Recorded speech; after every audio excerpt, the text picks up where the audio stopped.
Knicks versus Hawks was insane. Jalen Brunson and Karl Anthony Towns were absolute monsters in this game. They combined for 80 points as the Knicks barely edged out the Hawks in a wild one. Towns had 44 points, including 7 threes, while also pulling down 10 rebounds. Brunson wasn't far behind, dropping 36 points and sealing the deal with a clutch jumper in the final seconds of overtime. The Knicks now have 36 wins before the break, making this one of their best first halves in franchise history. Atlanta came into this one on fire, winning 3 straight after upgrading their bench at the deadline. Their new pieces showed up again, with Georges Niang scoring 21, Caris LeVert adding 20, and Terrence Mann making an impact. But even with all that firepower, they couldn't quite get over the hump. Trae Young struggled early, missing 9 of his first 11 shots, but he came alive late, finishing with 38 points and an insane 19 assists. Okongwu was everywhere, putting up 21 points and 14 rebounds, while Dyson Daniels contributed 23 points and 4 steals for the second straight game. New York's supporting cast played a huge role too. Josh Hart had an 18-point, 10-rebound double-double, and Precious stepped up with 26 points. Atlanta started ice cold, shooting just over 36% in the first quarter, while New York was scorching at 65%. The Knicks built a big early lead behind Brunson and Towns, who combined for 24 in the first quarter alone. Young was out of sync, committing a bad turnover and missing an easy layup, while the Hawks couldn't buy a bucket inside, hitting just 20% of their shots within 6 feet.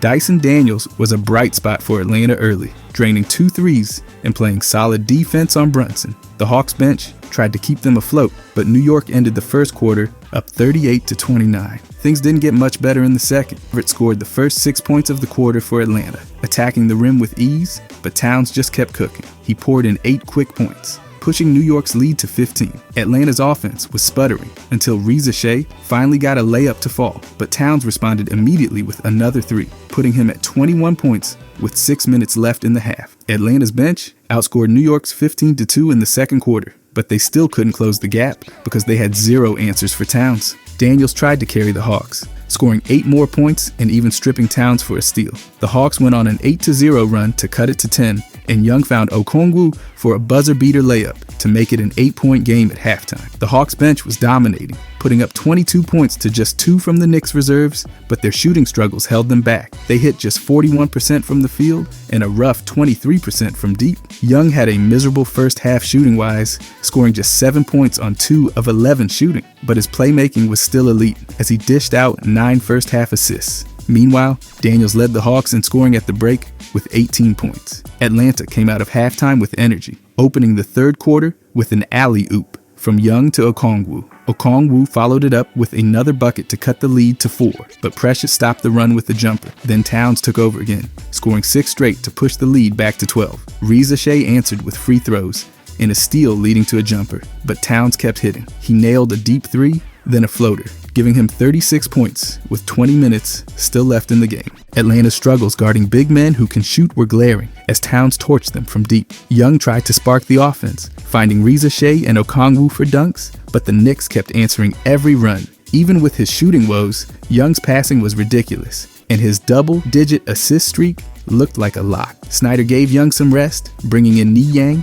and the Hawks immediately made a push. LeVert found Niang for a huge 3, then Reza Shea drained another one, cutting the lead to 9. The Hawks kept battling, cutting the lead to 5 after tough finishes from LeVert and Okongwu. Even though Towns was nearly automatic, Atlanta did a great job responding to his buckets, keeping themselves in striking distance. The Hawks' offense suddenly exploded in the final 3 minutes of the third quarter, dropping 40 points in the period. LeVert found Niang for another 3, then Young hit a deep bomb to cut it to 3, heading into the fourth. By the way, if you guys enjoy these deep dives, I'll be posting every day during the season. I'd genuinely appreciate if you could subscribe. Thanks. Anyways, the game. New York opened the final quarter with a 9-0 run, but Young stopped the bleeding with free throws. Reza Shea followed it up with a dunk, then LeVert buried a step-back 3 to cut the lead to 7. Hart tipped in a bucket, making it a 121-112 game, and the Knicks called timeout. After the break, Young drilled a step-back 3, then found Niang for a layup, cutting the deficit to 3. But of course, Towns answered yet again, knocking down his 7th 3 of the night. Young came right back with another deep 3, making it a 124-121 game. Young was completely locked in, making plays left and right. With 4 minutes left, he hit a floater to bring Atlanta within 2. Brunson responded with free throws, but Precious got to the line and knocked down both shots. Young then found Daniels under the basket, making it a 128-127 game. Brunson hit a floater, but Young and Precious kept trading buckets. With under a minute left, Niang and Hart got tangled up fighting for a rebound. Niang was called for the foul, and Hart hit both free throws, but Niang redeemed himself immediately, drilling his fourth three of the game to cut it to 3 with 9 seconds left. Daniels made a clutch defensive play, stealing a pass from Towns and drawing a foul. He split the free throws, but Okongwu soared in for the offensive rebound. Young got fouled and drilled both free throws, tying the game at 137. The Knicks had one last chance, but Brunson missed at the buzzer, sending the game to overtime. Atlanta fought like crazy to get there, and Young came out firing in overtime, hitting a floater and setting up LeVert for a big three. But Brunson took over, hitting 2 free throws and a jumper to put New York up 1.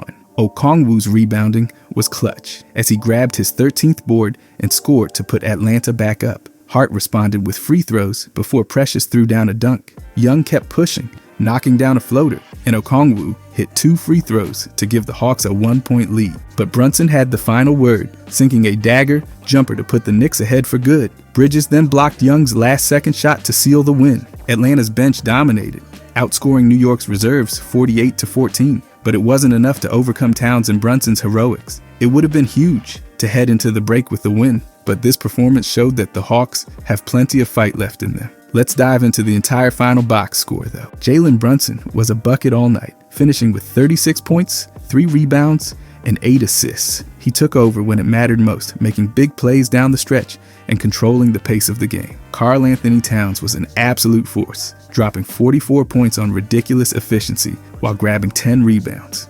He also had 3 assists and 2 steals, showing off his versatility. Precious played one of his best games of the season, scoring 26 points while grabbing 8 rebounds. He also added a steal and 2 blocks, proving he's more than just a scorer. Josh Hart was everywhere, putting up 18 points, 10 rebounds, and 6 assists. His all-around game was crucial, and he even had a steal and a block to go along with it. Bridges chipped in with 11 points, 3 rebounds, and 4 assists, while also adding 2 steals and 2 blocks. His defense was crucial down the stretch, helping slow down Atlanta's red-hot offense. Cameron Payne added 10 points, 3 rebounds, and 4 assists off the bench, giving New York some much-needed depth. Landry Shamet didn't do much scoring-wise, finishing with just 4 points, 1 rebound, and 1 assist, but every bit of production counted in such a close game. For Atlanta, Trae Young was putting on a playmaking clinic, finishing with 38 points and 19 assists. His scoring came alive in the second half, and his passing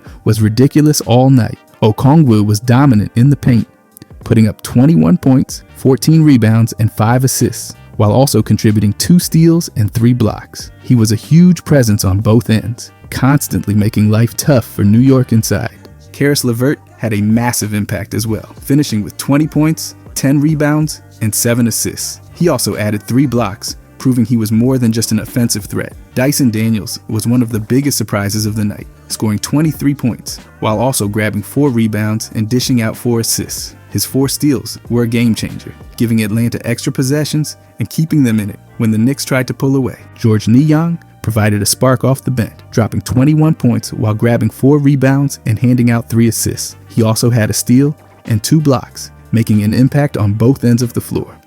Reza Shea had 16 points, 2 rebounds, 1 assist, 1 steal, and 1 block. He played solid minutes and contributed whenever Atlanta needed him. Terrence Mann struggled offensively, finishing with just 1 point, but he did grab 6 rebounds, dish out 2 assists, and rack up 3 steals. His hustle on defense was a big reason the Hawks were able to stay in the game. Mohamed Gay had 2 points, 3 rebounds, 1 assist, and 1 steal in limited minutes, but he gave solid energy whenever he was on the court. The Knicks had 5 players in double figures, with 2 of them scoring over 35 points. That type of offensive balance is rare, and it showed just how dangerous this team can be when their stars are rolling.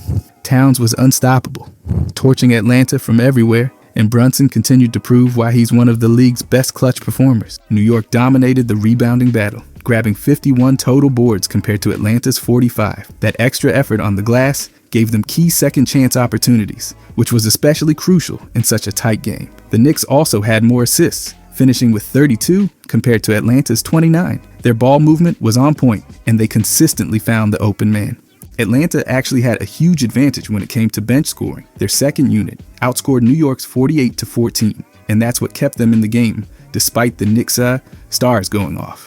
LeVert and Niang were phenomenal, providing a massive scoring punch, while Daniels was a two-way menace. The Hawks' depth has been a major bright spot since the trade deadline, and this game was another example of why it's such a big deal for them. Shooting-wise, both teams were lights out. The Knicks shot 57% from the field, while the Hawks weren't far behind at 50%. From deep, New York knocked down 42% of their threes, with Towns leading the charge, while Atlanta hit 36%. The shooting display was ridiculous, and both teams were just trading bombs all night.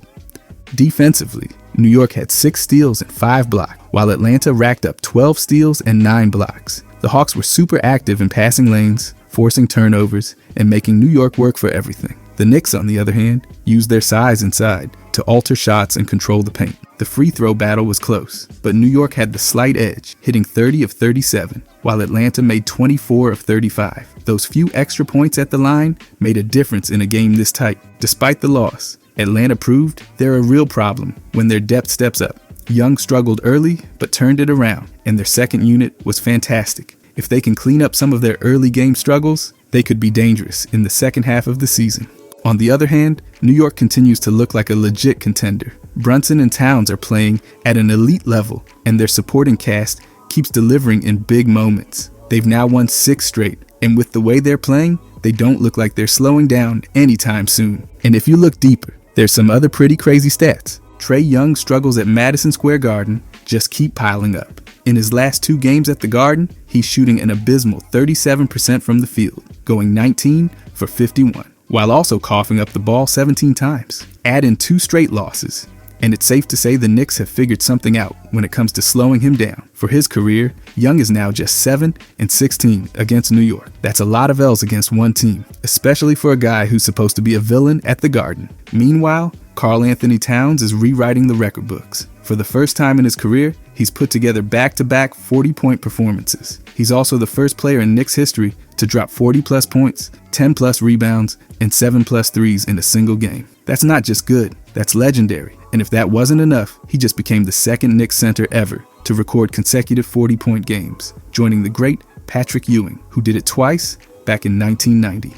Anytime you're in the same conversation as Ewing, you're doing something right. New York's duos have been putting up numbers all season long, and Towns has been a big reason why. Earlier in the year, he and OG each put up 20-plus points in the first half against the Denver Nuggets. Now, he and Jalen Brunson have done the same against the Hawks. The scoring balance on this team is ridiculous, and it's making them a nightmare to guard. Towns isn't just putting up big numbers. He's doing it efficiently. He and Nikola Jokic are the only centers in the league averaging 20-plus points and 10-plus rebounds, while shooting at least 50% from the field, 40% from deep, and 80% from the free throw line. Those are insane numbers, especially for a big man. He's proving that he's not just a dominant scorer, but one of the most skilled offensive centers in the game today. And speaking of history, Jalen Brunson just tied Bernard King for the most 30-point games as a Knick with 72.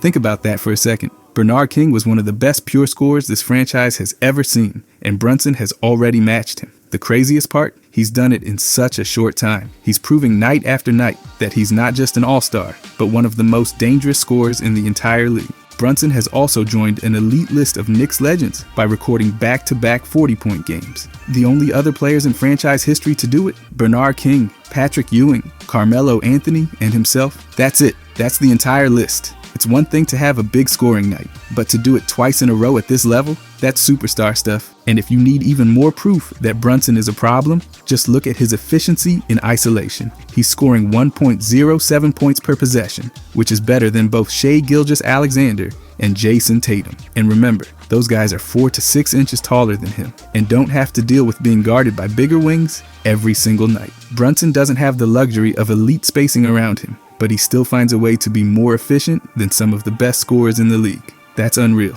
This duo of Brunson and Towns is special. Towns is a machine, a walking mismatch who can destroy teams from anywhere on the floor. Brunson is the ultimate clutch baller, the guy you want with the ball in his hands when the game's on the line. They complement each other perfectly, and as long as they stay healthy, the Knicks should feel confident heading into the postseason. And let's not forget, this isn't just some random stretch of good basketball. This is what these two guys do. They're not just playing well, they're dominating in ways that very few players in franchise history ever have. Brunson keeps proving he's one of the most underrated superstars in the league, and Towns is showing that when he's locked in, he's an absolute game wrecker for opposing teams. The numbers don't lie. The Knicks are rolling, and their two best players are making history. If this keeps up, they're going to be a serious problem for any team that faces them in the playoffs. There's still a lot of basketball left to play, but with Brunson and Towns leading the way, New York looks like they're built to make some serious noise this year. If you guys enjoyed this, I'll be posting every day during this season. I genuinely appreciate if you could subscribe.